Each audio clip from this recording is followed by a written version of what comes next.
Noite infeliz. Capítulo 27. A noite já tinha chegado ao deserto. 10.000 soldados romanos estavam em formação, com as chamas refletindo-se em seus capacetes e escudos polidos, diante de um altar improvisado de pedras empilhadas. Como Pilatos previra, haviam chegado à costa da Judéia em menos de 2 dias. Mais rápido do que a maioria dos homens ali reunidos pensara ser possível. Alguns disseram se tratar de um milagre, mas era só uma amostra das coisas extraordinárias que viriam pela frente. 2 grandes fogueiras ardiam diante deles, uma de cada lado do altar em que estava o feiticeiro, de pé diante do corpo de um cordeiro. Sua garganta havia sido cortada e seu sangue drenado para uma tigela. Enquanto os homens observavam, o sacerdote mergulhou o dedo no sangue e o utilizou para desenhar uma linha em sua própria testa. Mergulhou o dedo uma segunda vez e passou-o na serpente de bronze na ponta de seu cajado. "Nehushtan", sussurrou ele. Para os romanos, não era mais do que uma palavra estranha. Eles não a teriam reconhecido do livro do Êxodo, nem saberiam dizer que a serpente de bronze para a qual estavam olhando, Nehushtan, havia sido forjada pelo próprio Moisés, criada para adornar a bengala que ele usara para guiar seu povo pelo deserto. Era uma relíquia de idade e poder incalculáveis. Como chegara às mãos do feiticeiro era um mistério. Ele levou a taça aos lábios e bebeu um gole do sangue do cordeiro. Então caminhou até a pira à direita, tão próximo das chamas que suas vestes se incharam com um ar aquecido. Estendeu o cajado diante do corpo até que a cobra estava inteiramente envolvida pelas chamas. O sangue do cordeiro em sua superfície ficou preto e então se queimou até desaparecer. O feiticeiro cantou para si mesmo, suas palavras tornando-se mais rápidas, enquanto Pilatos e seus colegas o observavam junto ao altar. "A cobra acabou de se mexer?" A princípio, os homens acharam se tratar de um truque de luz, até que, para seu espanto, a serpente de bronze lentamente se desenrolou e se arrastou até o braço do sacerdote. Alguns dos soldados fugiram, apavorados com o que tinham visto. "Que feitiçaria é essa? Que deuses são esses?" Mas Pilatos manteve sua posição, mesmo quando Nehushtan serpenteou ao longo do corpo do sacerdote até o chão do deserto.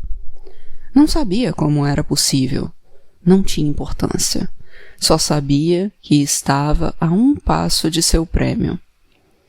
O feiticeiro estava diante do altar de olhos fechados, recitando de novo e de novo um encantamento antigo, guiando a fera enquanto ela deslizava para o deserto. A caça. Baltazar estava sentado, perto da entrada de uma caverna apertada, vigiando a vastidão do deserto. Os outros estavam dormindo atrás dele, todos, menos um. "Durma um pouco", disse José, que viera se juntar a ele. "É mais importante você estar descansado do que eu. Posso ficar de guarda por um tempo." Baltazar encarou o contorno fraco do rosto de José sob o luar, o rosto jovem e barbudo de um carpinteiro de aldeia. Tinham a mesma idade, mas não podiam ser mais diferentes. "Prefiro ficar", disse Baltazar. "Não me leve a mal, mas não seria capaz de dormir sabendo que é você quem está de guarda." José sorriu e se sentou ao lado dele. "Você acha que sou fraco?" Acho que é ingênuo. E o que eu fiz para você achar isso? Você acredita no impossível. Ah, de novo, o homem que zomba dos outros por acreditarem na palavra de Deus. Então sou ingênuo porque acredito nas Escrituras? Não, você é ingênuo porque acredita nela. José levou um momento para compreender o que Baltazar dissera. Quando entendeu, seu rosto escureceu e sua mente vagou de volta para aqueles que tinham sido os dias mais difíceis de sua vida. Os dias passados em Nazaré, quando sua felicidade fora abalada e sua fé testada ao limite. E tudo porque sua jovem noiva viera chorosa até ele com uma confissão. Não foi assim, sabia? Disse por fim. Assim como? Não acreditei. Não quando ela me contou pela primeira vez. Queria acreditar, claro, desesperadamente, mas... Sou um homem paciente, mas acreditar em tal coisa, como você disse, era impossível. O que ela contou? José pensou por um momento. O que foi mesmo que ela me disse? Ela me falou que tinha acordado com os sussurros de um homem, disse José. Não é um começo promissor. Ela me falou que seguiu a voz para fora de casa, só para descobrir que a noite estava tão clara quanto o dia. E, no entanto, as ruas de Nazaré estavam vazias. Não havia nenhum som, nem o farfalhar das folhas das oliveiras ou o canto dos pássaros. Um sonho, mas real como nenhum sonho que ela já tivera. Tão real quanto nós dois sentados aqui nessa caverna. Maria me contou que viu um homem se aproximando, um homem brilhante, radiante, que parecia ter saído do próprio sol e caminhando em sua direção. Um homem que não era deste mundo, um homem de asas. Baltazar tentou esconder o calafrio que percorreu sua espinha ao ouvir aquelas palavras. E, mesmo antes de abrir a boca, disse José, Maria me contou que já sabia. Sabia com absoluta certeza que seu nome era Gabriel, o arcanjo do Senhor. Gabriel? Ave Maria, cheia de graça.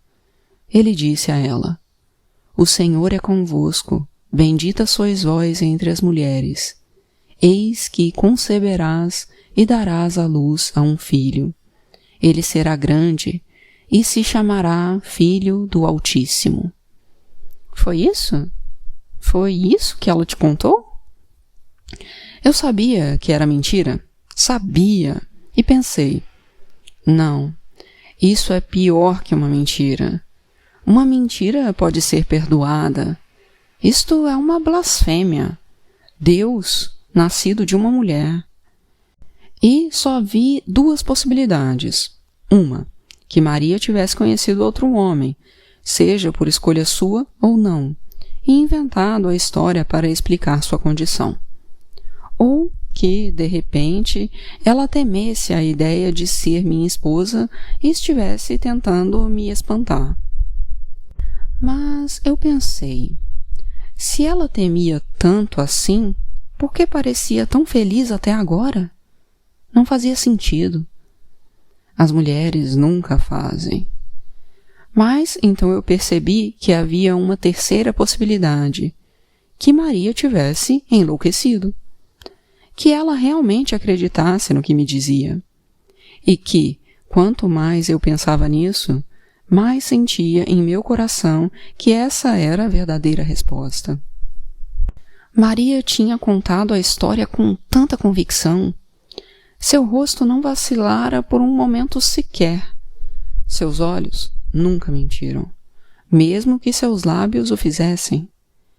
Talvez fosse apenas que eu quisesse acreditar em qualquer coisa que não fosse a ideia de... Você sabe. Sei. Mas o que eu podia fazer?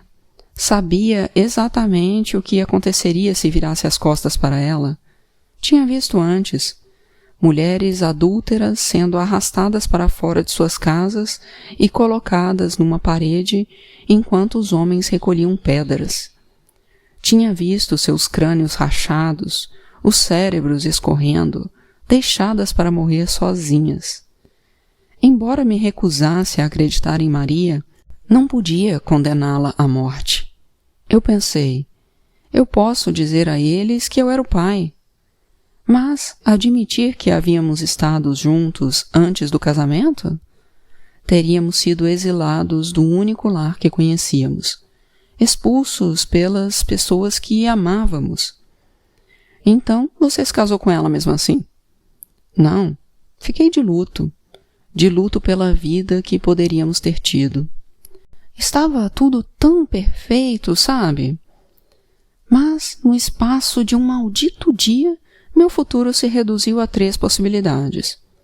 Ou eu seria marido de uma mulher adúltera, o senhor de uma esposa que não me queria, ou o senhor de uma louca. 3 possibilidades, cada uma pior que a outra. Mas então, um milagre. Baltazar teve de fazer força para não revirar os olhos. Naquela noite, disse José, enquanto eu lutava com essas 3 possibilidades, o anjo Gabriel me visitou e me mostrou uma 4ª possibilidade, a de que Maria tinha me dito a verdade, que o Messias estava crescendo no ventre dela e que eu deveria ser o seu tutor. Baltazar ficou em silêncio por um bom tempo. Obviamente, o carpinteiro também estava louco. Sim, provavelmente havia algum tipo de visão.